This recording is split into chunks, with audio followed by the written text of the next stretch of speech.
Go through the dialogue in English if you do not understand Tamil and if you have not watched the movie. This is the entire dialogue that plays out.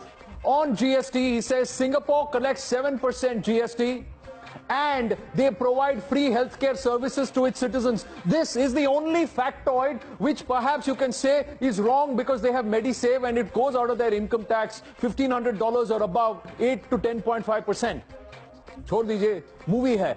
But look at the real point. He says our government collects 28% GST. Does it not? In some cases it does. Why are we not providing free healthcare is a question. Then he says services to our citizens. That's the dialogue. For medicine, 12% GST. True or false?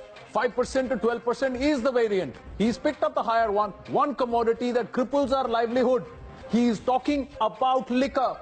There is no GST on human consumptible alcohol consumed by humans. Let's put it that way. Alcohol consumed by humans. There is no GST levied. Other taxes are.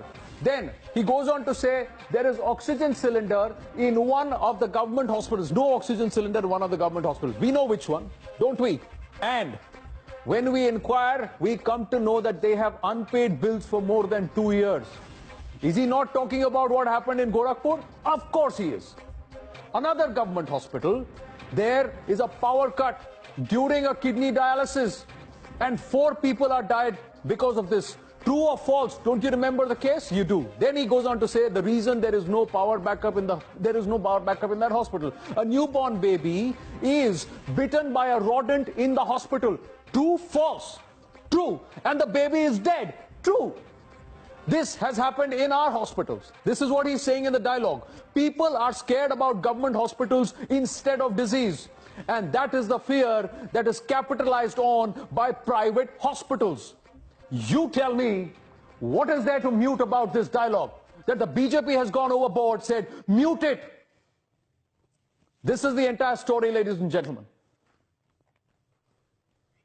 Just quickly, another scene where a comedian stands for a French visa and says, "Mere jeb mein note nahi hai," because it is all digital India and we have to stand outside banks to get our notes. Is that not true? Aren't we looking at digital India? Aren't we carrying less notes in our pocket? What's so wrong about this? That's the story.